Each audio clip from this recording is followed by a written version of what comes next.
épisode de l'œuvre du vendredi. Aujourd'hui, nous allons parler d'une œuvre de Caravage, qui est donc un très célèbre peintre de la Renaissance italienne, qui a été connu pour son clair-obscur. Et donc nous allons parler de l'œuvre qui date de 1607 et qui s'intitule Salomé tenant la tête de Saint Jean-Baptiste. Nous allons parler de la vie sombre de Caravage et de l'œuvre en elle-même, de l'histoire qui est racontée sur ce tableau. Michelangelo Merisi da Caravaggio naît en 1571 dans une famille très honorable. Son père travaille dans la construction et il travaille pour des notables de la ville de Milan, puisque Merisi lui vient du fait d'être né près de Milan. Il va se former très jeune à la peinture dans l'atelier d'un peintre maniériste qui est Simone Peterzano. Puis il va très tôt se rendre à Rome pour se former directement auprès des grands maîtres. Normalement, on finissait à la Renaissance sa carrière à Rome une fois qu'on s'était fait une réputation à l'endroit où l'on s'était formé, mais Caravage décide de prendre les devants et part directement à Rome. À Rome, il va être l'élève du cavalier d'Arpin, qui était un peintre et un décorateur. Mais il va être très attiré par Raphaël et par le réalisme, et donc il va s'attacher tout jeune à rendre de la manière la plus réaliste possible les œuvres profanes ou religieuses qu'il peindra. Puisqu'à cette époque-là, ce sont majoritairement des œuvres religieuses, puisque le principal mécène est le Vatican, et donc l'Église. Caravage va vite se faire une réputation. Il sera un peintre très demandé, malgré sa vie personnelle qui n'est plus que tumultueuse. Il fréquente très souvent les bars, il se bagarre beaucoup, bagarre qui finira d'ailleurs à un moment donné sur un meurtre et un exil. Donc Caravage a une aura de scandale autour de lui, mais malgré tout, il continue de peindre pour l'Église. Ce qui est le cas de cette œuvre, qui est une œuvre tardive de l'artiste, si on peut dire, puisqu'il meurt en 1610, donc très jeune, et que cette œuvre date donc de 1607. En 1606, lors d'une bagarre, il tue un noble italien et il est exilé à Malte. À Malte, il va peindre pour les chevaliers de l'ordre de Malte, avec qui il aura également une altercation, qui lui vaudra un second exil.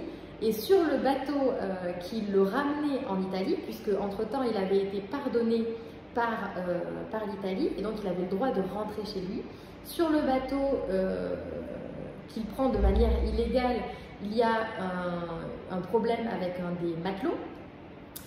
La bagarre se termine encore une fois en un assassinat. Donc Caravage va tuer l'un des marins et il se fera assassiner sur le bateau par l'équipage du navire.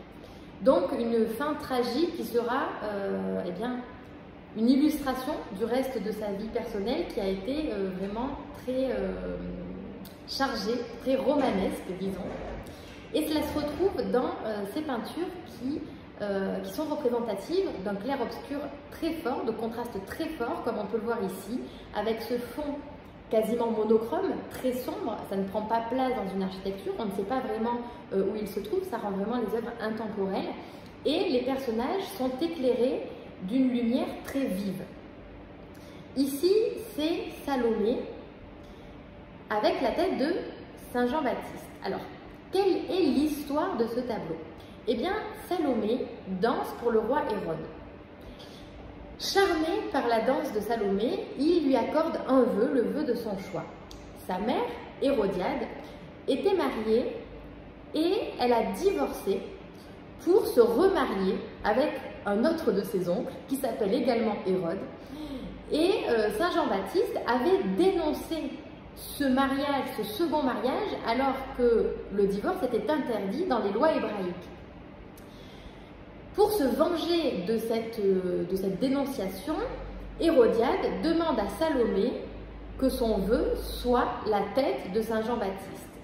Donc sur ce tableau, nous voyons le bourreau qui a tranché la tête de Saint Jean-Baptiste, Salomé qui tient le plat qui reçoit la tête, et Hérodiade, la mère de Salomé.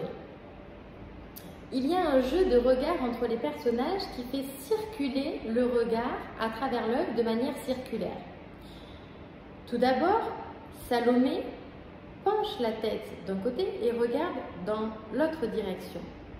Tandis que sa mère, elle, donc Salomé, ne regarde pas la tête de Saint Jean-Baptiste, parce que ce n'est pas elle qui a voulu la mort de ce personnage.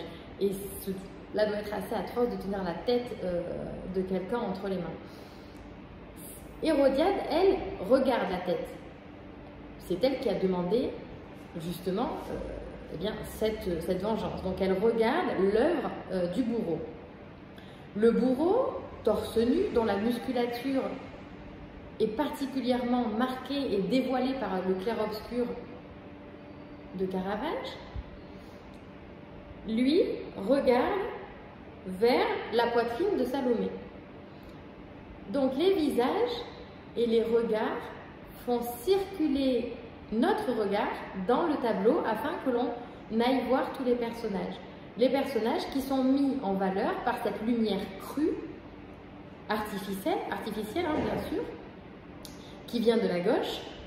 Alors ici du coup c'est inversé puisque la vidéo est à l'envers, mais une lumière crue, donc artificielle, qui arrive comme un spot, éclairer ces personnages qui se trouvent dans un espace non identifié. Son style révolutionnaire a fait école et s'est répandu dans toute l'Europe.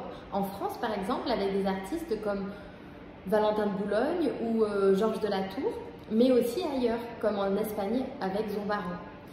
Donc,